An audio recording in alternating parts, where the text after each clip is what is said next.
ये ऑलमोस्ट हम pseudo code इसको कह सकते हैं, या ऑलमोस्ट अगर किसी भी लैंग्वेज का कोड भी देखा जाए तो इसी फॉर्म में होता है कि if the condition is true, अगर कंडीशन ट्रू है तो जो भी प्रोसेसेस या सीक्वेंसेस डिफाइन किए हैं वो एग्जीक्यूट होंगे, लेकिन अगर वो कंडीशन फॉल्स है एट दैट टाइम तो उस केस में हमारे पास ये वाला पार्ट एग्जीक्यूट होगा, यानी कि अल्टरनेटिव जो हमने स्टेटमेंट्स या कोड लिखा होगा वो चंक एग्जीक्यूट होगा। अब यहाँ पे हमारे पास फॉर एग्जांपल मजीद स्टेटमेंट्स हो सकती हैं कोड की, लेकिन जब हमारे कंपाइलर यहाँ पे पहुंचेगा उसका फ्लो, तो उसके इसमें कंडीशन डिसाइड करेगी कि हमारे पास अब कौन सा अल्टरनेटिव पाथ है वो पिक होगा, प्रोसेस 1 फॉलो होगा या प्रोसेस 2, मीन के इफ का देन पार्ट एग्जीक्यूट होगा या एल्स पार्ट। देन सिलेक्शन में ही हमारे पास थर्ड कंट्रोल सीक्वेंस है केस, इसका सेकंड नेम स्विच बी है, जो बेसिकली एक एक्सप्रेशन की बेस पे, अब case construct basically control structure ही है, उसी का सेकंड नेम है, जो बेसिकली इंडिकेट करता है multiple way branch based on the condition. Condition हमेशा एक ही होगी जिसकी बेस पे अल्टरनेटिव पाथ हमारे पास इफ एल्स में भी था, और इसमें क्या है कि हमारे पास उसी कंडीशन की बेस पे मल्टीपल अल्टरनेटिव पाथ अवेलेबल हैं। For example last time class में हमने एग्जाम्पल देखी थी एज की, इंटर योर एज, और वही एज हम प्रिंट करा रहे थे सिंपली। अब क्या है कि फॉर एग्जाम्पल यूजर से हम इनपुट ले रहे हैं as 1 to 10, 10 to 18, 18 to 25, 25 to 40, 40 above। तो इन कंडीशन की बेस में हम कह सकते हैं चाइल्ड, यंग या ओल्ड एज, तो ये डिफरेंट चीज़ें हम प्रिंट करा सकते हैं, लेकिन इस केस में सिलेक्शन आ रही है ना कि if age is between this criteria, तो वो क्राइटेरिया बेसिकली डिसाइड कर रहा है कि कौन सी स्टेटमेंट प्रिंट होगी, चाइल्ड वाली या ओल्डर एज या कौन सी। तो उसमें क्या है कि फॉर एग्जांपल हमारे पास वो एज एक्सप्रेशन हो गया, उसकी बेस पे कोई एक कंडीशन की बेस पे हमारे पास एक स्टेटमेंट या मल्टीपल स्टेटमेंट जो होंगी वो एग्जीक्यूट होंगी, या फॉर एग्जांपल यूज़र ने गलत इनपुट दे दिया है तो हमारे पास केस में एक डिफ़ॉल्ट सीक्वेंस भी होता है जो लाजमी एग्जीक्यूट होता है अगर कोई भी कंडीशन मैच नहीं होती। फॉर एग्जांपल यूज़र ने एज इनपुट की 5, तो डेट्स मीन के जब हमारा कंट्रोल यहाँ से मूव करेगा स्टार्ट, देन जो भी सेट ऑफ स्टेटमेंट इससे पहले थी वेरिएबल डिफाइन किया, इनपुट ली सी इन के थ्रू, देन जब केस के बाद कंडीशन 1 जो हमारी थी कि if age is between 1 to 10, तो ये वाला जो सीक्वेंस है ये फॉलो होना चाहिए, और यहाँ से फॉलो करने के बाद देन हमारा कंट्रोल एंड हो जाएगा। लेकिन फॉर एग्जांपल यूज़र इंटर करता है 15, देन हमारे पास सेकंड प्रोसेस है वो कंडीशन 2, यहाँ से कंट्रोल 1 फॉल्स हो गया, देन कंडीशन 2 चेक होगी, और वो कंडीशन ट्रू अगर ट्रू है तो हमारे पास प्रोसेस 2 एग्जीक्यूट होगा। अदरवाइज अगर ये स्टेटमेंट भी ट्रू नहीं है तो जितनी भी हमने कंडीशंस यहाँ पे लिखी होंगी वो सब बारी बारी एग्जीक्यूट होंगी। लेकिन फॉर एग्जांपल कोई भी कंडीशन जो यूज़र ने इंटर की है या जो हमने कोड के अकॉर्डिंग मैप नहीं हो रही, तो डिफ़ॉल्ट कंडीशन जो लास्ट वाली होगी वो लाजमी एग्जीक्यूट हो जाती है। फॉर एग्जांपल यहाँ पे यूज़र ने -10 एंटर कर दिया जो कि हमारे पास अवेलेबल किसी भी कंडीशन में मैपेबल नहीं था, तो उस केस में हमारी लास्ट स्टेटमेंट जो थी डिफ़ॉल्ट वाली वो एग्जीक्यूट हो जाएगी, जिसमें ये भी हमने ये लिखा हो कि please enter correct value.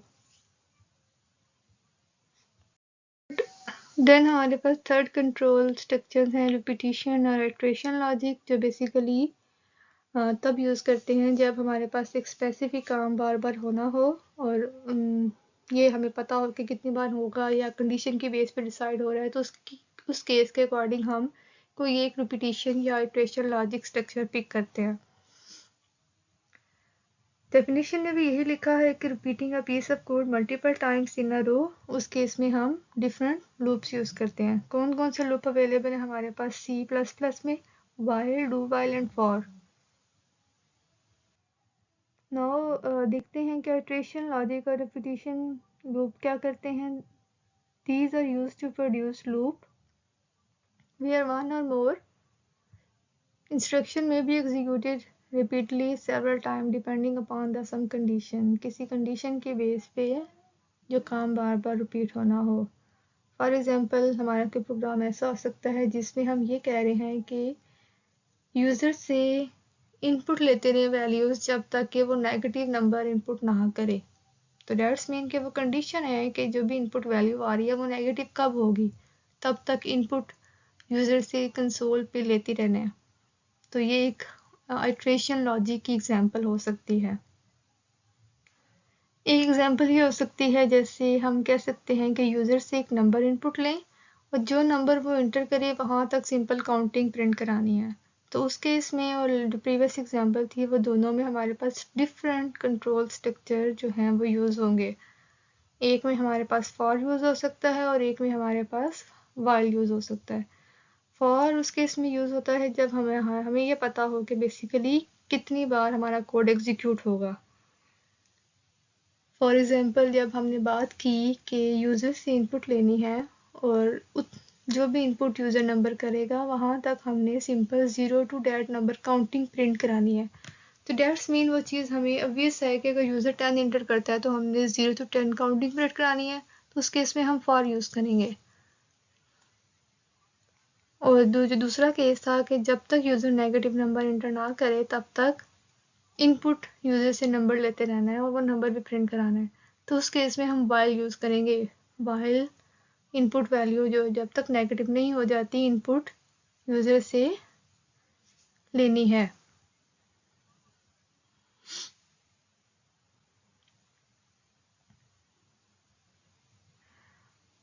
Okay ये बेसिकली हमारे पास प्रोग्राम है वाइल का. फॉर एग्जांपल यहाँ पे हमने यहाँ से हमारा प्रोग्राम स्टार्ट हुआ, 2-3 स्टेटमेंट एग्जीक्यूट हुई, वेरिएबल डिफाइन किया, इनपुट ली. ये कंडीशन है. यहाँ पे कंडीशन ऑफ कोर्स हम ही डिफाइन करते हैं कोड में. उस कंडीशन के बेस पे डिसाइड होगा कि वेदर ये वाइल लूप है ये स्टेटमेंट्स कितनी बार एग्जीक्यूट होंगी. फॉर एग्जांपल वो कंडीशन ट्रू है तो सेट ऑफ सीक्वेंसेस डिफाइन होंगे और जब तक वो कंडीशन ट्रू होगी ये हमारा जो कोड है जितने भी एक्शंस हमने डिफाइन किए हैं ये रिपीट होते रहेंगे अनटिल जब कंडीशन फॉल्स हो जाएगी तो हम उस कंट्रोल से बाहर आ जाएंगे. देन यहाँ पे अगर प्रोग्राम एंड हो रहा है तो एंड हो जाएगा, अदरवाइज कोई और हमने इफ लगाया हुआ है या सीक्वेंस है तो वो सीक्वेंस एग्जीक्यूट होगा. सिंपली हमारे पास जो स्ट्रक्चर है वो हम इसको यहाँ से भी दे सकते हैं. वाइल कंडीशन इज ट्रू, जब तक कंडीशन ट्रू है हमने ये सेट ऑफ एक्शंस परफॉर्म करने हैं और जैसे ही कंडीशन फॉल्स होगी तो हम इस सेट ऑफ एक्शन से बाहर आ जाएंगे.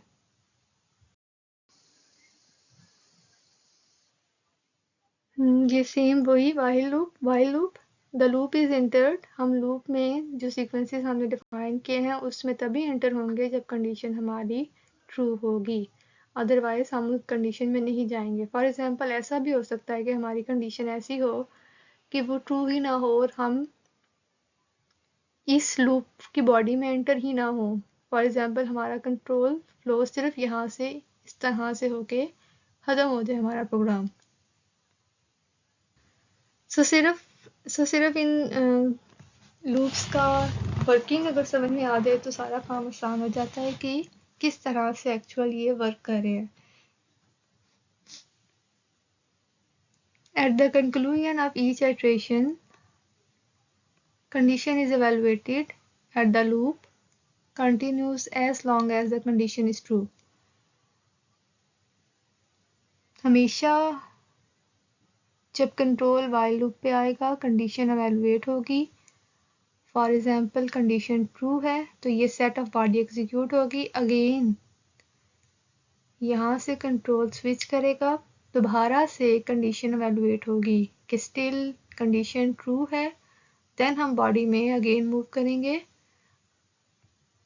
और अगेन हमारी कंडीशन चेक होगी. फॉर एग्जांपल अब इस केस में अगर कंडीशन फॉल्स है तो हम बॉडी में मूव नहीं करेंगे, हम लूप से बाहर आ जाएंगे. तो वाइल लूप में जो हमारी कंडीशन है वो हमेशा top of the while loop evaluate होगी, चेक होगी।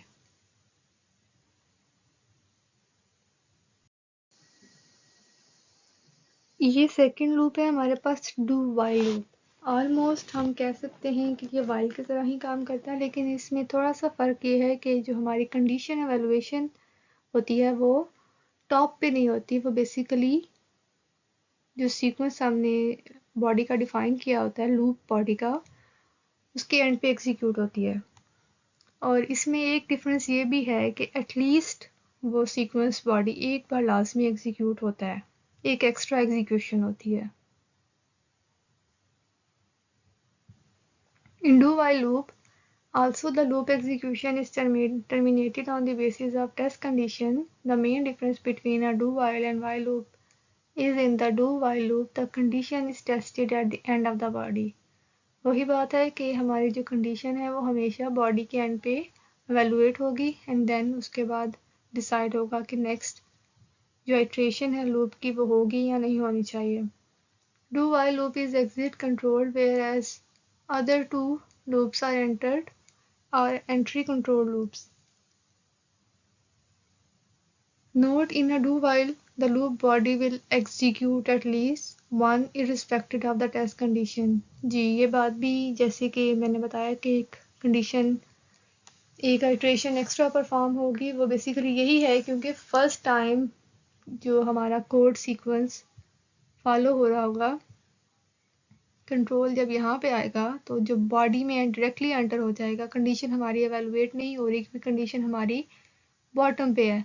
तो इसीलिए हमारा जो कोड है वो एक बार जो एग्जीक्यूट लाजमी होगा, उसके बाद जब कंडीशन एवेलुएट होगी, ट्रू होगी, तो दोबारा से हम उस बॉडी में आएंगे और जब तक कंडीशन ट्रू रहेगी हम इस बॉडी में रिपीट करेंगे। जब वो कंडीशन फाल्स होगी तो देन हमारा जो लूप है डू वाइल का वो एग्जिट हो जाएगा, उसका कंट्रोल हम दूसरे कंट्रोल में मूव कर जाएंगे।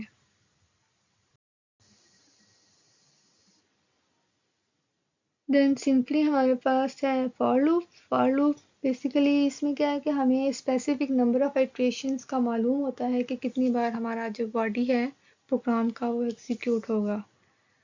तो सबसे इजी लूप है हमारे पास ये, क्योंकि इसमें हमें पता है कि नंबर ऑफ इटरेशंस कितनी है और उतनी बार ही हमारा लूप एग्जीक्यूट होगा। देन उस कंडीशन की बेस पे ऑटोमेटिकली हमारा कंट्रोल है फॉल्स के केस में लूप से एग्जिट हो जाता है।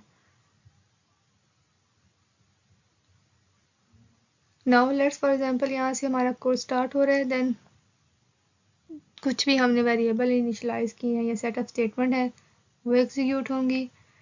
देन जो भी कंडीशन हमारे पास आ रही है, फॉर एग्जांपल हम कह रहे हैं कि जो कंडीशन मैच हो रही है कि इफ़ जो यूज़र ने वही एग्जांपल जो लास्ट हमने डिस्कस की है कि यूज़र से इनपुट लेना है वेरिएबल कोई भी नंबर और हमने वहाँ तक काउंटिंग डिस्प्ले करानी है।